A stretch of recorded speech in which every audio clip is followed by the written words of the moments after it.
All right. So let me start the Devar. And hold on. I need to share my screen. You guys are great.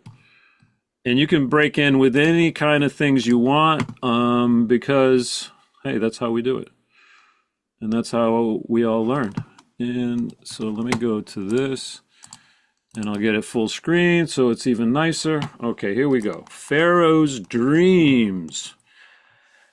How God showed Joseph what Pharaoh's dreams actually meant. Not just for Joseph, but for the entire world. This is the Torah. It means everything. Okay, so the first thing is, we know there were 7 beautiful cows eaten by 7 emaciated cows, and there's 7 full ears of grain eaten by 7 thin scorched ears of grain.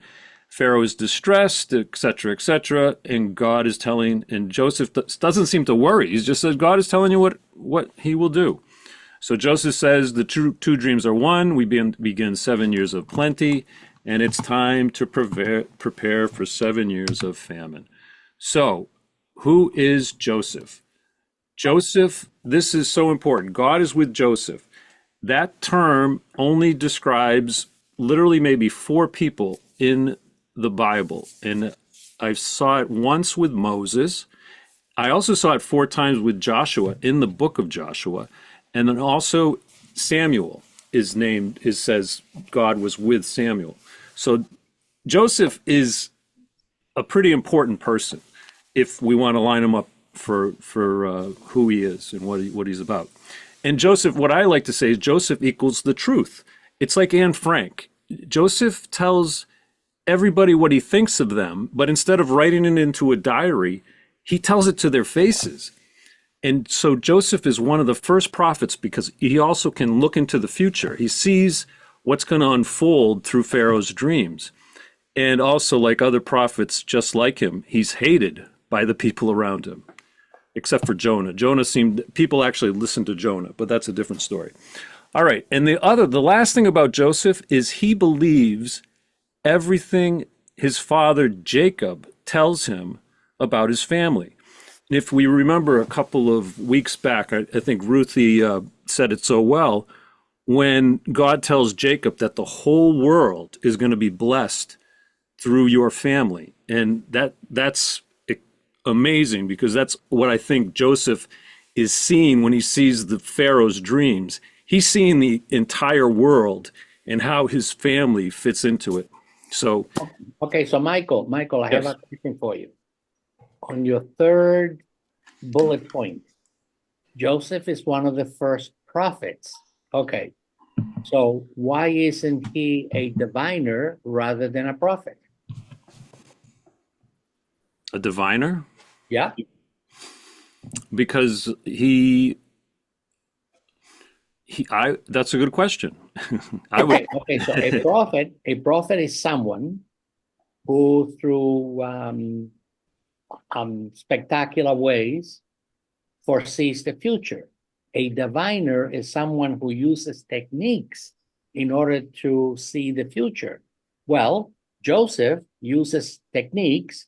He is an interpreter of dreams. And through the dreams, he will tell you what's going to happen in the future. So he would be a diviner rather than a prophet. Okay, that's a good point. I would say he's both. I'm going to go with the both route because if you think about he probably, yes, he does say that he does have a diviner. He does his divinations with the cup. He looks at dreams, but he also, because of all his time in the prison, he probably developed a major meditative state where he was able to connect deeply with the higher power. That's what I would say. Because God is with Joseph. I think God would not be with a diviner, I would say. I think a diviner, I would think, is kind of like a thief, that a diviner would somehow get to God or get into some of the wisdom from a back door or something like this. But God is with Joseph. So that's how I believe that would work. But the most important thing here too is that Joseph sees his family. He believes in that line that God is going to bless and grace the entire world through Joseph's family. He believes that about his family. So let's go back to Pharaoh's dreams. And what is Joseph really looking at here? He's actually seeing the two mothers of the Israel family. 7 well-favored cows and 7 ill-favored cows and grain. So who was well-favored? Rachel. Rachel was well-favored, and who was not so well-favored? Leah. Leah was not well-favored. And this actually I got from Rabbi Foreman, so I spelled it out right here. Rabbi Foreman, he sent me down this path, and I took the ball and I ran with it. He's the director of Aleph Beta, and he says that Rachel and Leah are the beautiful and not beautiful grains and cows. So, but there's still 7. The number 7 is important, right? Mm-hmm. 7 plus 7 is 14 years. What do we know? Jacob worked for 14 years for both Leah and Rachel. And he got these people, these wives from Laban. So Jacob told Joseph and his sons everything about his time with Laban. If we remember the way the relationship with Laban ends, it's almost like the day that Joseph is born. Jacob says, "I'm out of here. We're gone. We're done. We're history. We're finally going to move because it's Rachel's first son. She's been waiting years for this." So anyway, when Jacob was telling these stories, Joseph took it to heart. He's in prison in Egypt as really he's like the scum of the earth in Egypt because the woman's accusing him of trying to get with her and stuff, and he's really a beautiful guy. And then Jacob and Joseph are both working with dreams. Jacob dreamed of God through Jacob's ladder, and God interpreted dreams through Joseph. So I would argue that Jacob and Joseph are so close, they're almost like twin souls. And one of the things that the rabbis tell us is the way Joseph survived that whole seduction with Potiphar's wife, and because he was thinking always of Jacob, his father. He was thinking of his father's face, and he just said, "I got to get out of here." Why? Because he just loved his father so much. He just agreed with everything his father said. So, and that's in a midrash, and that's very well known. Okay, this is a very good page, Michael, but I have a question for you on the last of the bullets. Yes. As Joseph survives seduction by the first wife, okay, and it is in one of the midrash. What does that got to do with 7? 777. Dr. Mike, thank you for that question. The 7s. Thank you so much. 7 years and 7 years. So the question that I have is, can the 7 be about people? Can 7 be about people? Let's go to the next slide. So how do we get 7 people and 7 people? Well, if you count the sons, we have 6 sons plus 1 mother and 6 sons and another mother. Now, granted, all these sons have different mothers. I mean, we know that Rachel only had 2 sons, correct? And she died giving birth to Benjamin. Leah had, I believe Leah had what, 6? Actually, Leah did have 6 sons. And then there were 4 sons through the maids, through the handmaids, correct? Mm-hmm. I think I'm right with that, right? Yeah. So Yeah. here's what I think Joseph sees when he sees the dream of Pharaoh. He sees 7 years of plenty, which equals Rachel and 6 sons. And he sees 7 years of famine with Leah and also 6 other sons. And here is this amazing thing. He sees that Rachel and these good sons, we'll call them the good sons, because this is all just a cosmic balance we're trying to get to. Rachel is the one that gives of herself so that Leah can survive. It's almost like it's almost like Jacob sees Rachel. He wants to marry her, but Leah doesn't have anybody. So, of course, we have that beautiful story of how Laban switches Rachel and Leah, and Leah becomes Jacob's wife. And then, but Rachel, we don't hear anything about Rachel. Like, is she going to be? Is she mad? Is she happy? Obviously, she's probably not that happy because she probably loves Jacob too. And so that's the first time we really see that Rachel allows Leah to have a husband, because otherwise she might not ever get married. There's nobody that's really around. And so I think Rachel is in a position to save Leah's life, in essence. And that's what Joseph is seeing. He's seeing that Rachel is offering herself and kind of allowing people to live off of her, in a sense. And it's about self-sacrifice, really. It's about saving others and to give. Giving is godly. It's about hesed, even though I misspelled it a little bit. Questions. So if we dig deeper into who could be the good sons with Rachel and who could be the sons that not so good with Leah. Well, I have a question, Michael. Yes. This was wonderful, very thought-provoking. What made you do this Pasha? What inspired you to do this particular one? Clearly, there is a piece here that you really inspired you. What was that inspiration? I like the Parsha. It's my favorite. But I was always like, why, how does Joseph know about the 7 cattle? And how does it fit? How does it all work in the world? How did Joseph figure this thing out? And I just kind of went down this path. And this is, I think we're going to get somewhere interesting once we get through this.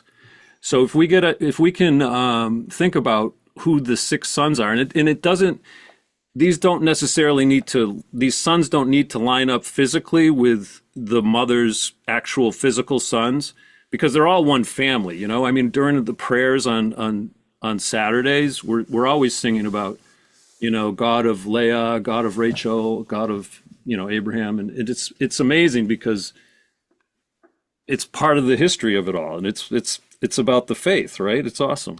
So let's go deeper into who could Rachel's sons look like? Okay, so this is the key. This is the most important thing. If you weren't paying attention, pay attention now. So this is what we get. From this point in the Torah, we can see 5 sons who are pretty good. These sons, they all have positive traits. Joseph, obviously, God is with Joseph, and he's beautiful of form.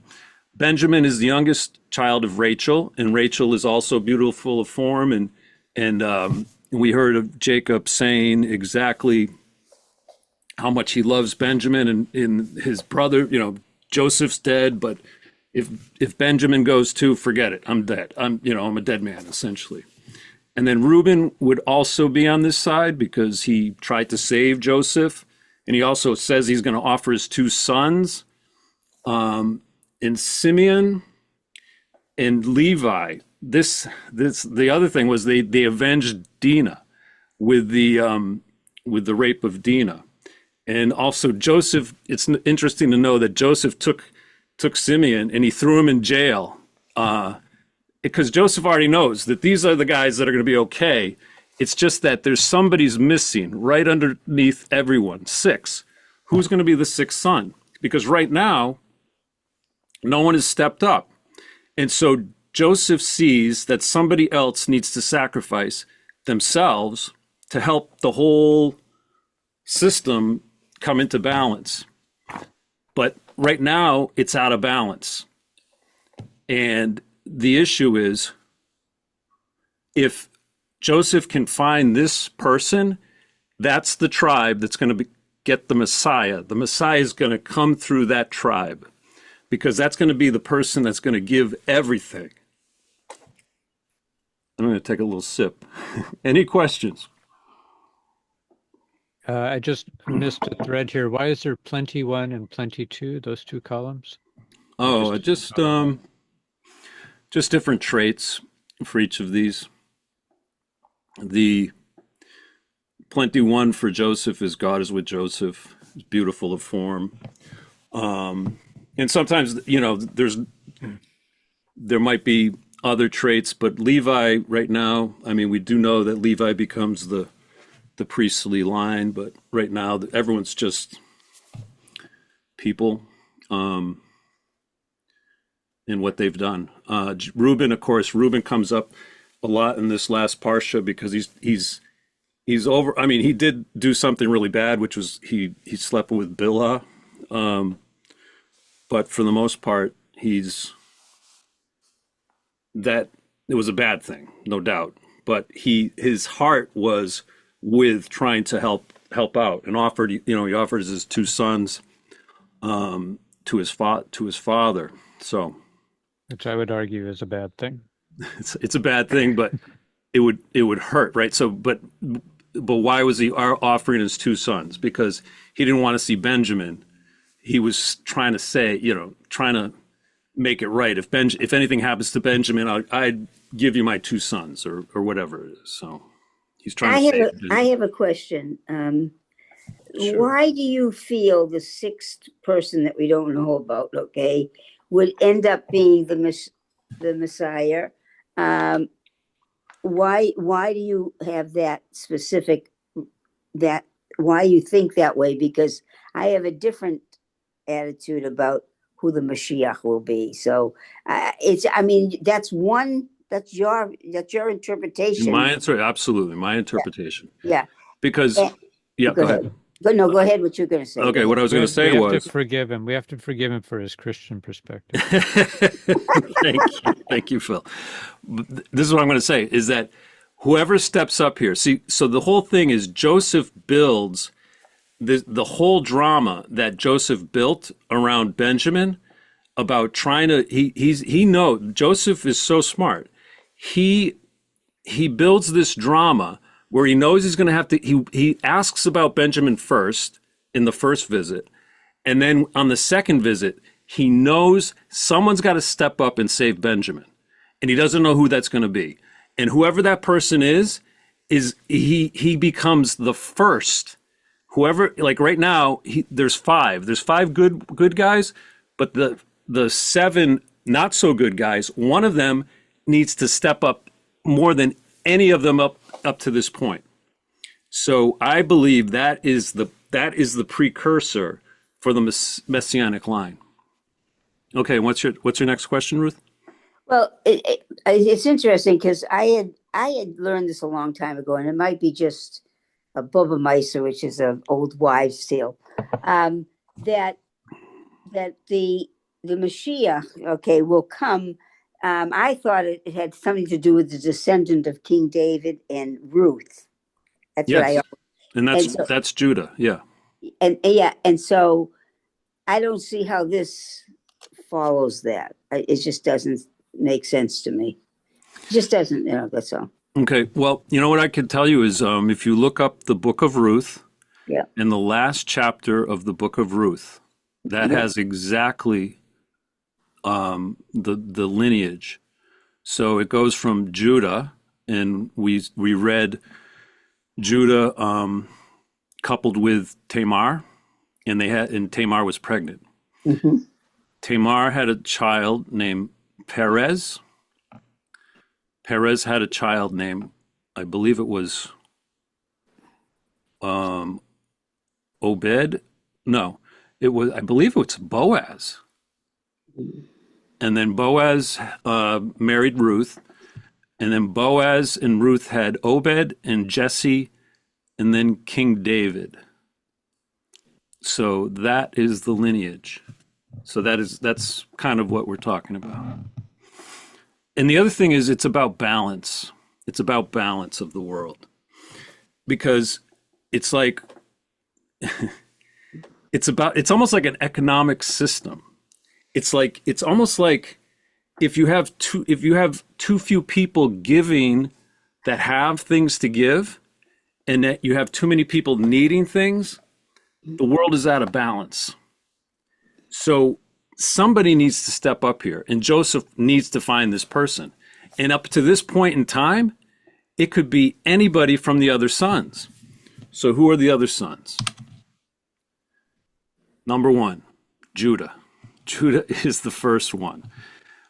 Now he's he's what I would call a son of famine. Why? Because he sold Joseph to the Ishmaelites. That's number one. And then there's, of course, Tamar's story. And at this point, Joseph doesn't really know Tamar's story. And I believe the Tamar story is so important because it allows Judah to realize, like, look, I'm not a great person. I think Tamar's story is the first time that Judah has to look at himself and say, hold on, she's much more righteous than I am. He wanted to, when she got pregnant, what did he want to do? He wanted to get rid of her. But when she brings his signet and everything, and he's like, okay. Okay, so Michael, I have a question for you. Yes, Dr. Mike. Okay. Yes, David's father was Jesse. Jesse. Okay. And theoretically, the Messiah will come from the Davidic line. But the Davidic line came to an end. Did it? When? Yes, it disappeared. No, Okay, by the time that we went to the Babylonian exile, the Davidic line was gone. It was no longer there. I feel like I'm sitting in a room full of the Davidic line. I mean, what are you talking about, Dr. Mike? We're right here. It's Judah, right? It's Yehuda. Okay. Yehuda. Oh, okay. No. I hear you. Okay, your thesis is, if I may say it in my own fashion, okay, as quickly as I possibly can, that from Judah, eventually we will get the Messiah, and going through there, of course, is the Davidic line, and this is why the Messiah has to be born in Bethlehem, because David was born in Bethlehem. My question to you is this: the Davidic line essentially ended during the Babylonian conquest of the southern kingdom of Israel. Yeah, that's a good point. But I don't, maybe it doesn't need to. But there wasn't like an end. I mean, I would argue that maybe it didn't end, but it wasn't followed, and people are still from that line. Would you say that that's a possibility, as you are a Kohen? Yes, that is definitely a possibility. So let me put this in as a heretic, putting this into I think your method and your modus and your interpretation, Michael, is Talmudic. I really do. You have taken and created a magnificent story out of a story about a brother and a guy and his brothers who did him wrong.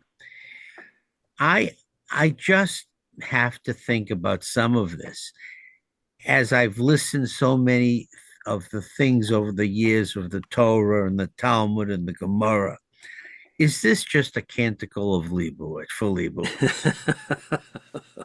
And which means are we building a complete society or story or parable out of a guy who's been wronged by 11 goons, about 11 jerks, and this is how he gets back? Is this really more of the Count of Monte Cristo, or this really, as we have done through the ages, taken a little piece of something that was very, very very, very, what can I say? Uh, Honest, a very minimal, and created a complete story out of the 3 or 4 words that we see. I love this because this is as good as any Talmudic story I've heard, but this is just a little bit of step past the innocence of an interesting parable that we have made that books have been read about. I don't know, but I have to tell you, it is as Talmudic as anything else I have. Thank you, Dr. Ed. And my brother, Achi, you've been so patient. Achi, with your handwritten. Risen. No, I'm just saying, like with Judah, like being the sixth son, like in here you have that, he sold him to the Ishmaelites, and what happened with Tamar, but also, like you have him classified in famine. Yeah, But at this point, we're still. So when we go to next week's parsha, then that's when he jumps, and that's when we have the okay, balance. That's so okay, like we're I right at got this you. point. Right at this point, Joseph is looking. So this is my argument that we have 7 sons on this page. Right now, Joseph doesn't know who any one of these people could jump to the other side. Any one of them could bring them, just say, okay, you take me, Benjamin's going to stay, and so we could have like Asher being the messianic line. It doesn't matter. But Judah stepped up bigly, as a leader of ours likes to say. Judah Right. stepped up bigly. I Because haven't. honestly, if you think about what Judah did, I mean, we're still like at the end of that parsha, because that we don't know. And Joseph is pushing. The pressure that Joseph is giving these guys. He's put them into a pressure cooker, and it's like someone's got to step up. And it's so amazing that Joseph came up with this whole play, this whole drama, to make sure that somebody's got to come up, because right now Joseph is looking at the world and it's all out of whack. There's only 5 good people on his in this Israel bucket. It's like there's only 5 good ones. There needs to be a 6th, and then and that's how they get through the famine. The whole famine idea is more like, this is how the world operates. It's not so much a famine. And it's also not, it's about the economy. It's about politics. It's about the way God set up the world. It's not The about, Shemitah. yeah, it's the Shemitah years. Yes, it's the 7 years, and then people get their debts canceled. And then we build another 7 years. Some of those years could be plentiful years. Other years could be not so plentiful. And every year on Rosh Hashanah, it's who's going to be rich, who's going to be poor. Everyone changes. Everyone goes through the different phases. But I believe we all have, and I think this goes back to our question of worshiping one God, because let's face it, life is pretty tough. It can be really difficult, and those are the difficult parts. The way Judah is answering to the difficulties of his life, he's putting himself up there and just saying, okay, I'm offering myself to make this go away. And that's when Joseph cries out loud, because he sees how this is finally it's going to work out. Everything's going to work out. And I think that's so incredible here. I have a question for you that's you're not going to like the question. I'm gonna like anything you ask, Ruthie. Because I'm almost like a heretic, like No, we're all like Ed, heretics. so. Come on. But I'm why not a is heretic. why is the Messiah so important to you? If it comes in, why is the Messiah so important to you? Oh, wait. That sounds like it's a big, long answer, and I really have to run. Do you have more slides on this, Michael? All right. Let me see. Let me see if I do. Hold on. And if so, Ruth, would it be okay if you saved that question until he got through? Oh, I'm sorry. I didn't know he wasn't finished. Okay. I think I only have like one more slide, because I think I've already talked through this slide. So this is how Joseph finds the sixth son. So the reason why I say it's messianic is because the world needs to be saved. The world needs to be saved, and the world needs to come into balance. So that's, I mean, and I think that's part of our, I mean, it's part of my Christian heritage is that there's a Messiah who saves the world. End of story.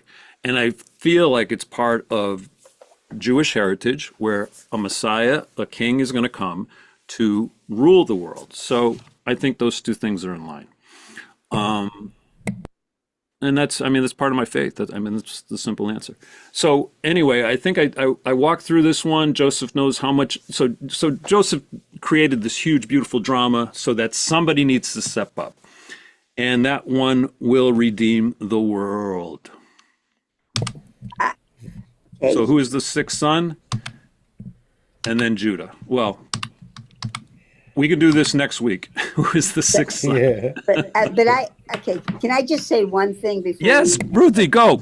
Yeah, is that what you just said about there has to be some way for this world to have balance, and you can see it as someone being the Messiah. I have a whole different attitude now. My attitude is that all of us in the world, if we were to really start to work on having better balance in this world, which would take quite a while, incidentally, that it's not only going to come from God, it's going to come from us. See, I don't believe most of the things that are good or bad in the world is from people.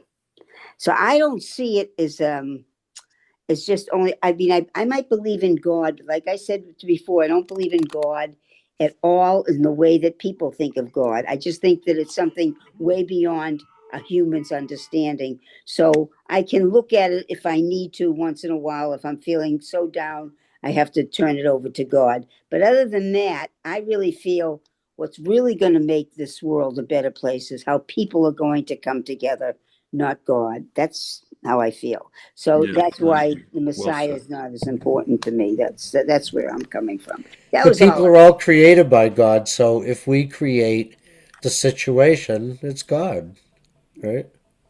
No, I Because like God creates us, right? And absolutely. we partner with God's partners in creation. So, I, God gives us the ability to create the condition for the arrival of the Messiah, right?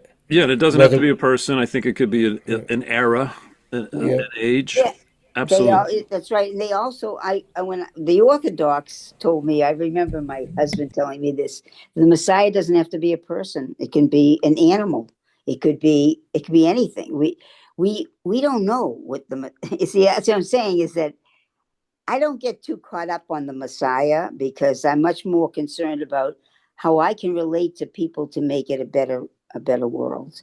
And that, yes, it might be a godly thing inside me, but I just feel that people need to be able to do this, and it would take a while. I mean, we're in a place where I don't see it right now, but I'm just saying that that's how I look at it. that's excellent. I want to add just one little thing about the Jewish perspective on the Messiah, Mashiach. This comes from my rabbi here. He mentioned at one point, he said, well, the Jewish perspective is about the world needing to be healed, right?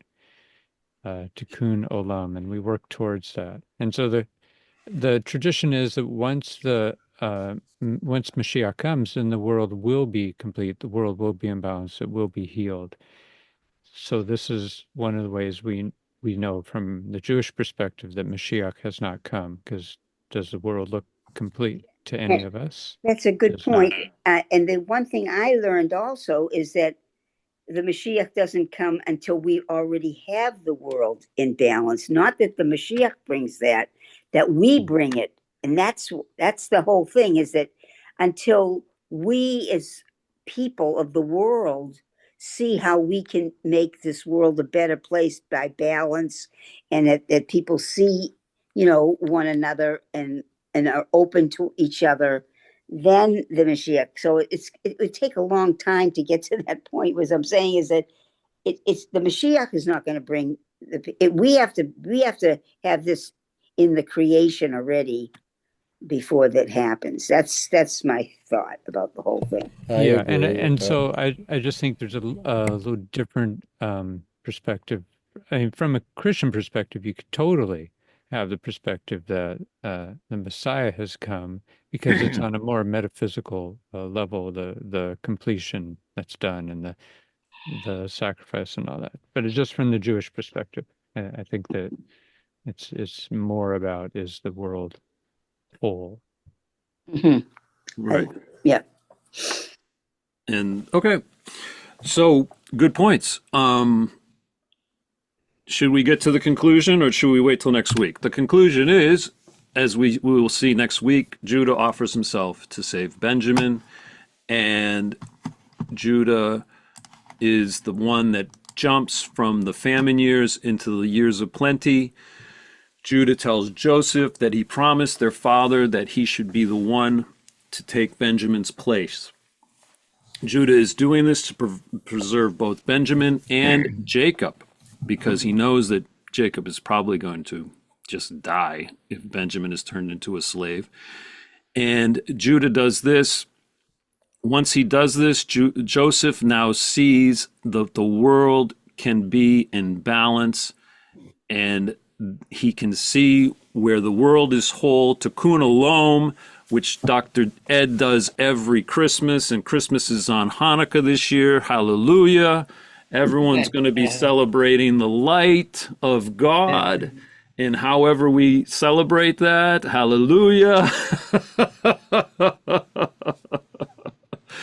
And whatever, I'm sorry I brought up Mashiach tonight. I know it's a tough topic, but Joseph can't contain himself anymore when he sees Judah step forward. And anyway, so I will just say that once I saw this and how it unfolded to me, I just didn't worry about the world anymore. I'm like, literally, I don't care. Now I see it. Okay, now here it is. This is balanced.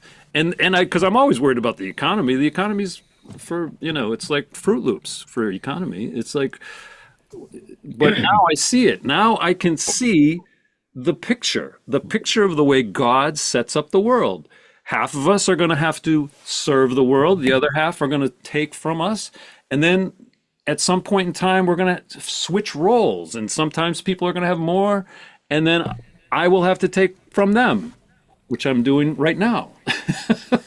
And we do that in cycles of 7 years, and then seven bunches of right, and then 7 bunches of 7 years to the Jubilee. Then we get the Jubilee, and that's more balance. That gives even more balance. There right? We go. And then so here we have the balance. This is Joseph. Well, Judah could be on top now, because it's almost like Judah is following Joseph, even though Joseph didn't have a hand in it. Like Joseph didn't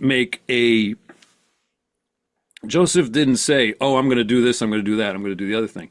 He didn't have a hand in anything. He was like the subject. He was just like, "Okay, I'm getting thrown in a pit. Now I'm getting sold to the Ishmaelites. Ooh, now I'm going to get then Potiphar's wife is going to try to, do some stuff to me." And then I get thrown in prison. Now I'm the king of Egypt. It's like Joseph didn't really have he didn't directly say this is what I'm going to do, but Judah has that say. Judah says, "I'm doing this. I'm going to be the one that brings the balance, that does this thing." So that's how we get there. He makes the conscious effort, whereas Joseph responds like to situations.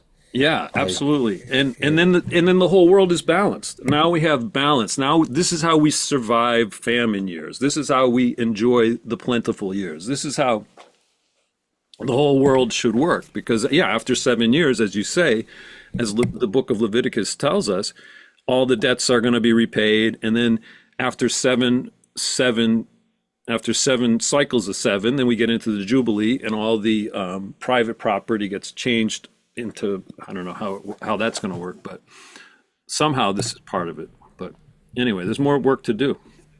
You and I have always discussed the Shemitah. We've always been obsessed with that, because that is the balance. That Absolutely. is the balance. And we know that it's not followed the way it's supposed to be. And then the world is out of whack. And then we say, why is the world so screwed up? Because Right. you're not following the directions that were given.